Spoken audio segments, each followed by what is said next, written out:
How's it going, everyone? In today's video, I'll show you on how you can verify any level in Geometry Dash. So if we navigate through one of my levels, we can see that some of them are already verified.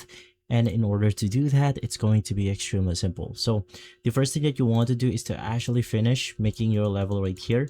So in my case, I'm just going to add a couple of blocks just to call it a level. And from there, on this part, it will basically end. Now, to verify your level, what you want to do is to save and exit. And in order to do this, you actually have to verify your level works. So you have to actually play the level itself.